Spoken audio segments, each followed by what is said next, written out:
Clint Eastwood, a name synonymous with Hollywood legend, is one of those rare figures who transcends the boundaries of film to become something of an institution.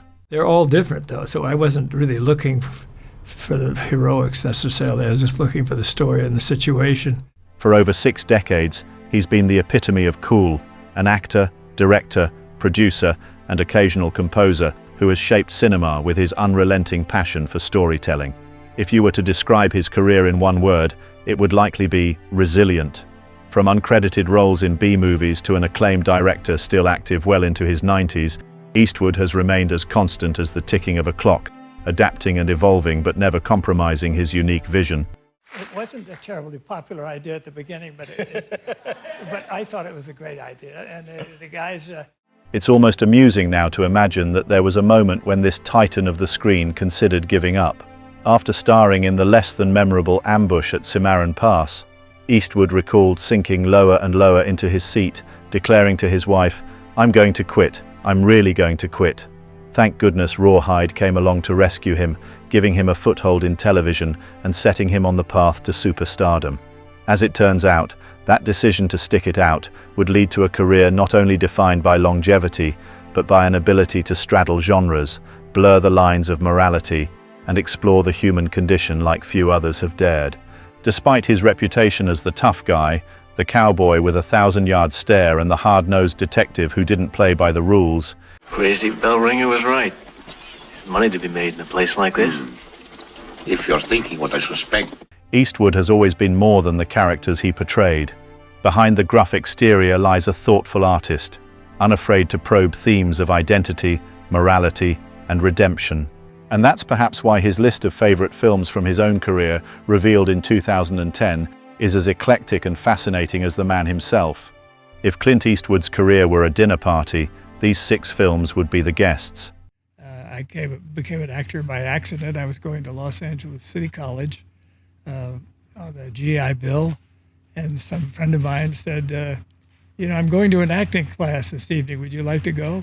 And I said, no, I don't think so. He says, a lot of pretty women there. And I said, okay. I said, I'll go. So I went, and just kept on going. Surprising, complex, occasionally difficult, but always leaving you with something to think about. First up is Bird, Eastwood's heartfelt homage to jazz saxophonist Charlie Parker. If you think Eastwood's wheelhouse begins and ends with bullets and cowboy hats, this film will make you think again. Directed with a jazz-like improvisational style, Bird tells the story of Parker's prodigious talent and his tragic self-destruction. "It was a nice story about someone whose musicianship I admired so greatly," Eastwood said. As a lifelong jazz enthusiast, he even saw Parker perform live in the 1940s.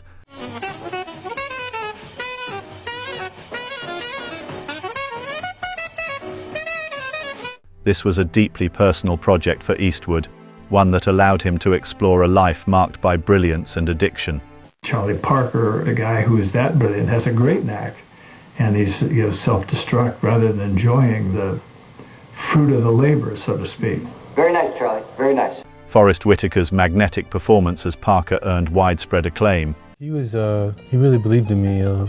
I had never done anything to justify taking on a role like that. And while the film didn't set the box office alight, it cemented Eastwood's reputation as a director unafraid to step out of his comfort zone. "People who insist on sinking into the abyss," he mused, "there's something compelling about that." If Bird was a surprising choice for audiences expecting a steady diet of shootouts and standoffs, then Letters from Iwo Jima was nothing short of revolutionary. As a companion piece to Flags of Our Fathers, the film offered an unflinching look at the Battle of Iwo Jima from the Japanese perspective. It's hard to overstate how radical this was at the time, an American filmmaker humanizing Japanese soldiers in one of the most brutal battles of World War II. But Eastwood, as ever, was undeterred by convention. Yeah, that's a tough sell. Yeah. That'd be a tough sell for any of us any of our lives as we know it. They were facing certain annihilation, he said. They never gave up hope. A lot of them would have loved to have been out of the war and home, just like soldiers from any nation. This empathetic portrayal of the so-called enemy underscored a universal truth about war. We went off and made Letters from Iwo Jima. But the inspiration to do that one was came out of researching the first one. And we started wondering what kind of people were on that island and sent on a suicide mission, so to speak. This General Kuribayashi, there's a book out in Japan, a little book with all his letters from 1928 through 1945. And all his letters were written home to his sons and his daughters, and he was talking much like every other father. And I said, this might be nice to do the humanity aspect of him at this particular time in history. The soldiers on both sides are often just pawns in a game they didn't choose to play. The dual narrative structure of Flags of Our Fathers and Letters from Iwo Jima allowed Eastwood to showcase the futility of war from both perspectives, but it's the latter film that truly resonates. By focusing on the humanity of the Japanese soldiers, Eastwood created a film that was as haunting as it was necessary. Hoping that they were going to come back, knowing it was going to be tough sledding, but they were, everybody goes hoping you're going to come back. It was also a stark reminder that history is never as black and white as we'd like to believe. And then there's $1 Million Baby, the film that perhaps best encapsulates Eastwood's ability to balance grit with heart. On the surface, it's a boxing movie, a tried and true genre that usually comes with its own set of cliches.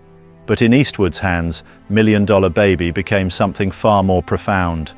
A meditation on family, sacrifice, and the moral complexities of euthanasia. What this picture is about people who are on the edge of society, and this gym, this small, beat-up old gym in downtown Los Angeles, houses a lot of people who are oddballs, from people who just drift in, young people maybe trying to become boxers, but other people who are just kind of there because they have nowhere else to go.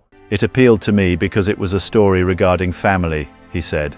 A search for the daughter he never had a relationship with, and the search for the father that was no longer there for her. The film, which starred Hilary Swank as an aspiring boxer and Eastwood as her grizzled trainer, was a critical and commercial triumph, earning 4 Academy Awards, including Best Picture and Best Director. And the Oscar goes to Clint Eastwood for $1 Million Baby. But its success wasn't just about the awards or the $216 million it made at the box office. It was about the way it made audiences feel, how it forced them to confront difficult questions about life and death, loyalty and love. The ending, in which Swank's character asks to be euthanized after a catastrophic injury, is one of the most gut-wrenching moments in cinema. Eastwood didn't just direct the film, he also co-produced it, composed the score, and starred in it. It was, in every sense, a masterclass in filmmaking. If $1 Million Baby was about the quiet tragedy of life, you're gonna find a trainer either in this gym or somewhere else that's gonna want to train a girl. Then Mystic River was about the inevitability of fate. Based on Dennis Lehane's novel, this neo-noir crime drama explored the ripple effects of trauma through the lives of 3 childhood friends. The film boasted a powerhouse cast, including Sean Penn, Tim Robbins, and Kevin Bacon, and won 2 Academy Awards for Penn and Robbins' performances. The way sometimes fate deals a bad hand, Eastwood reflected, and it just keeps getting worse and worse, and there is nothing anyone can do. A book called Mystic River was out a couple years ago, and about 3 boys who grew up together, and then one of them, certain incident happens and then when that affects them for the rest of their lives, and how that incident comes back and haunts them even to the very end. What sets Mystic River apart is its refusal to offer easy answers. It's a film about grief, guilt, and the way the past haunts the present, told with a level of nuance that only Eastwood could bring. The story is bleak, yes, but it's also profoundly human. There are no heroes here, just flawed individuals trying to navigate an unforgiving world. For a man who made his name in westerns, it's fitting that 2 of Eastwood's favorite films are steeped in the genre that launched his career. First, there's the outlaw Josie Wales, a revenge tale set during the American Civil War. I ain't hauling you all over hell's creation, dribbling blood over half of Missouri. Eastwood plays the titular character, a farmer-turned-outlaw seeking justice after his family is slaughtered by Union soldiers. It was submitted as a blind submission from Arkansas. It was a called Whippoorwill Publishing Companies, and they'd published 75 copies of this book called The Rebel Outlaw Josie Wales. And it had such a bad cover on it that I never really read it right away. I had it sitting on my desk for about 2 weeks. I read it the next night, and then I read it, and I just fell in love with it right away and wanted to make it right away. That impressed me about the book was the whole treatment of war in general and the futility of it. It addressed the divisiveness of war and how it can tear at heart and soul, Eastwood said. But the film isn't just about vengeance, it's also about redemption, about how even the most broken among us can find purpose and family. Finally, there's Unforgiven, the film that redefined the Western for a modern audience.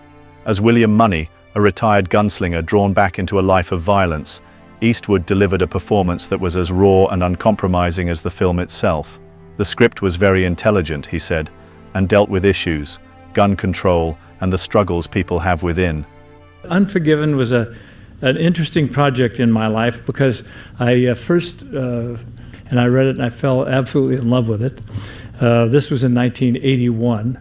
I took the script and at that time put it in a drawer. I figured maybe I should be just a little bit older to do this character. And so I put it in a drawer, and then all of a sudden about 1990 I realized, well, I've still got this script in the drawer. Maybe I ought to take it out and look at it before I get too old to do it. So, and the thing that was interesting about this script, the first time I read it, I didn't know who the hero was until well into the picture, because I thought it was the character Gene Hackman played of Little Bill. I thought he was the hero until all of a sudden he started doing kind of wild things. And but what I liked about the story is that the characters all had a point of view, and even though he was the villain in the piece, he had a point of view. He thought he was right and doing the right thing, and that goes with every character in it. So, and not since The Outlaw Josie Wales in 1976 had I had a script of a Western genre that I had felt was the equivalent of that. Unforgiven wasn't just a return to form for Eastwood. It was a reinvention of the genre itself, stripping away the romanticism of the Old West to reveal something far more complex. It's no wonder the film won 4 Academy Awards, including Best Picture and Best Director. Looking at these 6 films, it's clear that Eastwood's career has been defined by a willingness to take risks. He's never been content to rest on his laurels, never allowed himself to be pigeonholed. Whether he's directing a biopic about a jazz musician or a war film that humanizes the enemy, Eastwood approaches every project with the same unflinching honesty and attention to detail. The objective, he once said, is to make everything sound like the first time it's said. And that's the thing about Clint Eastwood. He makes it all look so effortless. But behind the scenes, there's a man who has dedicated his life to perfecting his craft, to telling stories that matter. These 6 films are more than just a list of favorites. They're a testament to a career built on passion, integrity, and an unwavering belief in the power of cinema. And at 94, Eastwood shows no signs of stopping. As ever, he remains the master of his own story, quietly rewriting the rules as he goes.